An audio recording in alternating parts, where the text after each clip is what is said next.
मागच्या 4 दिवसापासून बऱ्याचशा बातम्या आपल्याला वाचण्यात येत आहेत की आता हायर एज्युकेशनमध्ये असिस्टंट प्रोफेसर अर्थातच सहाय्यक प्राध्यापक होण्यासाठी आता सेट नेटची गरज नाही किंवा पीएचडीची गरज नाही. अशा प्रकारच्या बातम्या अनेक वर्तमानपत्रांनी छापलेल्या आहेत आणि त्या बातम्या माझ्यासोबत अनेकांनी शेअर केलेल्या आहेत. अनेकांचं म्हणणं आहे की नेमकं यातलं प्रकरण काय आहे हे थोडंसं क्लिअर करावं. खरं तर नेट सेट आणि पीएचडी हे मॅन्डेटरी आहे हे सुरुवातीपासूनच आपल्याला माहिती आहे, परंतु आता नव्याने एनईपी मध्ये अशा प्रकारच्या संधी दिल्या जात आहेत का असा प्रश्न सगळ्यांच्या समोर आहे. आणि जर समजा नेट सेट आणि पीएचडी याच्यामध्ये जर कंपल्सरी नसेल किंवा मॅन्डेटरी नसेल तर मग हायर एज्युकेशनचं स्टेटस कसं राहील याची देखील चर्चा केली जाते आहे. आणि ज्यांचं नेट सेट नाही आहे किंवा पीएचडी नाही आहे त्यांना मात्र खूप आनंद होतो आहे की आता आपण डायरेक्टली सहाय्यक प्राध्यापक अर्थातच असिस्टंट प्रोफेसर होऊ शकतो. नेमकं प्रकरण काय आहे आपण थोडक्यात समजून घेणार आहोत. 5 जानेवारी 2025 रोजी यूजीसीच्या वेबसाईटवरती एक सार्वजनिक सूचना मराठीत लिहिलेलं आहे, सार्वजनिक सूचना म्हणून, आणि विद्यापीठ अनुदान आयोगाच्या सचिवांनी ही सार्वजनिक सूचना शेअर केलेली आहे विद्यापीठाच्या वेबसाईटवरती अर्थातच यूजीसीच्या वेबसाईटवरती. आणि त्यांनी असं म्हटलेलं आहे की यूजीसी नव्याने काही रूल्स तयार करत आहे, नियम तयार करत आहे हायर एज्युकेशन मधलं स्टँडर्ड मेंटेन करण्यासाठी की अपॉइंटमेंटमध्ये कुठल्या प्रकारचे बदल केले जावेत आणि त्या प्रकारच्या सूचना त्यांनी आम्हाला सांगाव्यात, अशा प्रकारचं आवाहन त्यांनी या सार्वजनिक सूचनेच्या माध्यमातून केलेलं आहे. विद्यापीठ अनुदान आयोगाचे सचिव यांनी यासाठी 5 फेब्रुवारीपर्यंतची मुदत दिलेली आहे की 1 महिन्यात म्हणजे 5 जानेवारीला हे नोटिफिकेशन यूजीसीच्या वेबसाईटवरती आलं आणि तेव्हापासून 5 फेब्रुवारीपर्यंत म्हणजेच 1 महिन्याच्या आत आम्हाला अशा प्रकारच्या सूचना कळवाव्यात असं त्यांनी सांगितलेलं आहे. एवढीच सूचना विद्यापीठ अनुदान आयोगाच्या वेबसाईटवरती आहे, कुठल्याही प्रकारचा ड्राफ्ट याच्यामध्ये नाही आहे. 5 फेब्रुवारीपर्यंत जर सूचना आपण दिल्या तर 5 फेब्रुवारी नंतर यूजीसीची कमिटी त्यावरती बसणार आहे. तुम्ही दिलेल्या सूचनांची पडताळणी ते करणार आहे आणि पडताळणी केल्यानंतर पुन्हा फायनल ड्राफ्ट विद्यापीठ अनुदान आयोग आपल्या समोर आणणार आहे. पण तत्पूर्वीच इतक्या मोठ्या संख्येने बातम्या पुढे येत आहेत की विद्यापीठ अनुदान आयोगाने सहाय्यक प्राध्यापक होण्यासाठीचे नियम बदललेले आहेत, परंतु असं नाही आहे. ही फक्त सार्वजनिक सूचना होती आणि त्याच्यामध्ये असा कुठलाही उल्लेख नाही की नेटसेट आणि पीएचडी हे मॅन्डेटरी आहे किंवा नाही, अशा प्रकारचा कुठलाही उल्लेख नाही. काल विद्यापीठ अनुदान आयोगाच्या अध्यक्षांनी एक छोटासा व्हिडिओ शेअर केलेला आहे आणि त्याच्यामध्ये असं सांगितलेलं आहे की सोशल मीडियाच्या माध्यमातून अशा बातम्या येत आहेत की नेटसेट आता मॅन्डेटरी नाही आहे. There was some talk in the social media saying that now onwards there is no need for UGC NET. If somebody has a master's degree, they can directly apply for the faculty positions in the higher educational institutions. That is wrong. The UGC NET is still required if you have a master's degree in non-professional programs. And in professional programs such as engineering and technology, if you have a master's degree in ME such as ME and MTech, then you do not need UGC NET qualification for appointment as assistant professors. And this is in tune with the AICTE recruitment rules. पण हे चुकीचं आहे आणि तशा प्रकारच्या बातम्या काही वर्तमानपत्रांनी छापलेल्या आहेत, परंतु त्यांनी हे क्लिअर केलेलं आहे की जे प्रोफेशनल कोर्सेस आहेत जसं की इंजिनिअरिंग मधले काही कोर्सेस आहेत किंवा टेक्नॉलॉजी मधले काही कोर्सेस आहेत तर अशा कोर्सेसला नेटसेटची आवश्यकता असणार नाही, ते जर मास्टर डिग्री केलेले लोक असतील तर.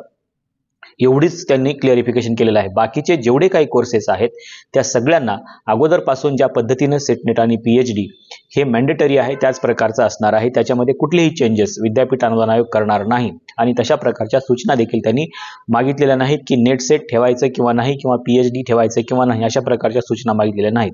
फक्त हायर एज्युकेशनमध्ये एक स्टँडर्ड मेंटेन करण्यासाठी आणखीन काय आपण चेंजेस करू शकतो किंवा आणखीन काही नव्या तरतुदी आपण करू शकतो का याची फक्त सूचना त्यांनी तुमच्याकडून मागवलेली आहे. नेट सेटवरती आणि पीएचडी वरती कुठलीही कॉमेंट त्यांनी केलेली नाही किंवा ते ठेवणार नाही असं देखील त्यांनी म्हटलेलं नाही किंवा तशा प्रकारचं नोटीसमध्ये उल्लेख देखील नाही. फक्त एक सार्वजनिक सूचना आहे आणि त्या सूचनेच्या माध्यमातून आपल्याला आणखीन काही करता येऊ शकतं का हे देखील त्यांनी सांगितलेलं आहे. अशातच महाराष्ट्र शासनाकडून एक प्रस्ताव यूजीसीकडे पाठवण्यात आलेला होता की महाविद्यालयाच्या आणि विद्यापीठाच्या सहाय्यक प्राध्यापकांच्या भरतीची प्रक्रिया ही एमपीएससी मार्फत किंवा केंद्रीय पद्धतीने आम्ही करण्याचा विचार करत आहोत. तो प्रस्ताव यूजीसीने फेटाळून लावलेला आहे. त्यांनी असं सांगितलेलं आहे की असं करणं म्हणजे विद्यापीठ अनुदान आयोगाच्या नियमांना डावलणं आहे असं त्यांचं म्हणणं आहे. या प्रकरणावरती पुढे काय होईल आता निश्चित सांगता येत नाही, पण त्या प्रकरणावरती तेवढंच त्यांनी भाष्य केलेलं आहे. पण सेटनेट आणि PhD याच्यामधून कुठल्याही प्रकारची सूट सध्या तरी दिलेली नाही आहे. 5 फेब्रुवारी नंतर जेव्हा आपल्या सगळ्या सूचना तिथे प्राप्त होतील, सूचना आल्यानंतर त्याच्यावरती UGCची कमिटी बसेल. UGCची कमिटी नवीन आलेल्या सूचनांचं स्वागत करेल, वाचन करेल आणि त्याच्यामध्ये ज्या काही सूचना आलेल्या आहेत त्या कशा पद्धतीने इम्प्लिमेंट करता येईल याचा विचार विद्यापीठाची ती कमिटी करेल आणि त्याच्यानंतर फायनल ड्राफ्ट तयार होईल आणि असा UGCचं एक रेग्युलेशन आपल्यापर्यंत पोहोचवलं जाईल आणि त्यामध्ये कुठल्या कुठल्या तरतुदी हायर एज्युकेशनचं स्टँडर्ड मेंटेन करण्यासाठी असतील हे त्यांनी सांगितलं जाईल. परंतु तुर्तास तरी सेटनेट आणि PhDच्या बाबतीमध्ये विद्यापीठ अनुदान आयोगाने कुठल्याही प्रकारचा निर्णय घेतलेला नाही. परंतु आपल्याकडे सगळ्या वर्तमानपत्रामधून जे खूपच टॉपचे वर्तमानपत्र आहेत त्यांनी देखील अशा प्रकारच्या बातम्या छापलेल्या आहेत. त्या कुठून आल्या, कोणी छापल्या हे निश्चितपणानं सांगता येत नाही, परंतु त्या बातम्या सर्व वर्तमानपत्रामध्ये आलेल्या आहेत आणि त्या अनेक ठिकाणी शेअर देखील केल्या जात आहेत. सोशल मीडियावरची ही चर्चा आहे आणि ती बातमीमध्ये रूपांतरित झालेली आहे. परंतु पत्रकारांनी मात्र विद्यापीठ अनुदान आयोगाच्या वेबसाईटवरती जाऊन कुठल्याही प्रकारची शहानिशा केलेली पाहायला मिळत नाही आणि अशा प्रकारची जी अफवा आहे ती अफवा प्रचंड मोठ्या प्रमाणामध्ये पसरलेली आहे. खरं तर आपण इतके दिवस सोशल मीडियाला दोष देत होतो की इथे अफवा पसरवल्या जात आहेत, परंतु सोशल मीडियावरच्या अफवा आता वर्तमानपत्राच्या हेडलाईन व्हायला लागलेल्या आहेत. हे खरं शोकांतिक आहे आणि दुःख आहे की अशा प्रकारची पत्रकारिता देखील केली जाऊ शकते आणि विद्यापीठ अनुदान आयोगाच्या अध्यक्षांना स्वतः माईक घेऊन समोर यावं लागतं आणि सांगावं लागतं की हे सगळं चुकीचं पसरवलं जातंय, याच्यामध्ये कुठल्याही प्रकारचं तथ्य नाही. हे विद्यापीठ अनुदान आयोगाच्या अध्यक्षांना सांगावं लागतं. हे सगळ्यात वाईट आहे आणि म्हणून आपण पत्रकार म्हणून काम करत असताना या सगळ्या गोष्टींची शहानिशा केली पाहिजे. एक छोटीशी नोटीस आहे, तेवढी नोटीस जरी आपण डाउनलोड करून वाचली तरी आपल्या लक्षात येईल की नेमकं विद्यापीठ अनुदान आयोगाचं नेमकं म्हणणं काय आहे आणि त्यांनी कशा प्रकारच्या सूचना आपल्याकडून मागवलेल्या आहेत. परंतु त्याची कुठलीही शहानिशा कोणीही केलेलं नाही आणि म्हणून आपण अशा भ्रमात राहू नका की फक्त PG झालं म्हणजे आपण प्राध्यापक होऊ शकतो. अशा भ्रमात राहू नका. सेटनेट आणि PhD यापैकी कुठलीही एक पात्रता आपल्याकडे असणं आवश्यक आहे, तेव्हाच आपण सहाय्यक प्राध्यापक म्हणून काम करू शकतो किंवा तिथे अपॉइंट होऊ शकतो. प्रोफेशनल कोर्सेसमधले जे इंजिनिअरिंगमधले काही कोर्सेस आहेत, जसे टेक्नॉलॉजीचे काही कोर्सेस आहेत, तर त्यातल्या काही कोर्सेसला त्यांनी तज्ज्ञ व्यक्तींच्या नियुक्त्या करण्यासाठी नियमावली तयार करण्याचं त्यांचं धोरण आहे.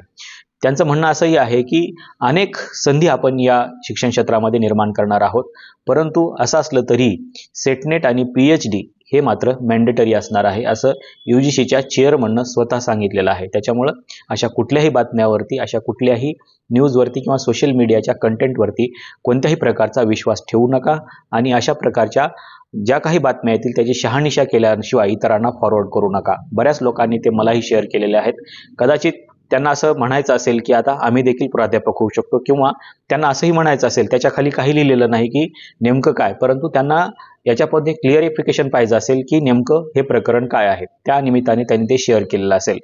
तुम्हाला जर आणखीन शहानिशा करायची असेल तर UGCच्या www.ugc.ac.in या वेबसाईटवरती जा आणि तिथे हे जे नोटिफिकेशन आलेलं आहे किंवा सार्वजनिक सूचना आलेली आहे ती डाउनलोड करा, तिला व्यवस्थित वाचा किंवा विद्यापीठ अनुदान आयोगाच्या अध्यक्षांनी जो व्हिडिओ शेअर केलेला आहे तो व्हिडिओ एकदा नक्की बघा. थोडक्यात तुम्हाला समजून येईल की नेमकं मॅन्डेटरी आहे की नाही. या सगळ्या गोष्टी क्लिअर होऊ शकतात आणि इथून पुढे जेव्हा जेव्हा UGC जे काही नोटीस काढते त्या सगळ्या नोटीस तात्काळ विद्यापीठ अनुदान आयोगाच्या वेबसाईटवरती येतात, त्याच आपण वाचल्या पाहिजे. सोशल मीडियावरच्या कुठल्याही अफवावरती विश्वास ठेवू नये. अशाने शिक्षण क्षेत्रामध्ये एक गोंधळ निर्माण होतो. परंतु NEP मध्ये बरेचसे चेंजेस करण्याचा विचार विद्यापीठ अनुदान आयोगाच्या माध्यमातून केला जातो आहे आणि त्याच्यासाठी लोकांकडून ते मतं मागवतात, सूचना मागवतात आणि त्याच्यावरती कमिटी देखील वारंवार बसवल्या जातात. अशा प्रकारच्या सूचना यावेळेस देखील मागवलेल्या आहेत आणि आपल्याकडून त्या सूचना स्वागतार्ह आहेत. 5 जानेवारीला हे पत्र त्यांनी विद्यापीठ अनुदान आयोगाच्या वेबसाईटवरती टाकलेलं आहे. 5 फेब्रुवारीपर्यंत आपल्याला सूचना द्यायच्या आहेत आणि मग त्याच्यानंतर कदाचित एखाद्या 6 महिन्यामध्ये आपल्याला हे क्लिअर होईल की नेमकं विद्यापीठ अनुदान आयोगाने या असिस्टंट प्रोफेसरच्या एंट्रीबद्दल नेमके काय चेंजेस केलेत आहेत. तोपर्यंत कुठलेही बदल विद्यापीठ अनुदान आयोगाने केलेले नाहीत. त्यांनी जे स्टँडर्ड फॉर्मॅट सुरुवातीला दिलेला आहे तोच स्टँडर्ड फॉर्मॅट आता देखील लागू करण्यात आलेला आहे, तोच लागू आहे. 6 महिन्यानंतर जेव्हा UGCचं परत नव्याने नोटिफिकेशन येईल तेव्हाच काही चेंजेस झाले आपल्याला पाहायला मिळतील. परंतु यामध्ये विद्यापीठ अनुदान आयोगाच्या अध्यक्षांचं असं म्हणणं आहे की नेटसेट आणि PhD हे मॅन्डेटरीच असणार आहे, जे नॉन प्रोफेशनल कोर्सेस आहेत त्यांच्यासाठी. तुर्तास या कुठल्याही बातमीवरती आपण विश्वास ठेवू नका आणि विद्यापीठ अनुदान आयोगाच्या वेबसाईटवरती नोटिफिकेशन आल्याशिवाय त्याचं कुठलंही क्लॅरिफिकेशन देखील व्यक्त करू नका. अन्यथा अशा प्रकारच्या सोशल मीडियावरच्या बातम्या आपल्यामध्ये संभ्रम पसरवू शकतात. त्यामुळे अशा बातम्यांपासून दूर राहण्याचा प्रयत्न करा.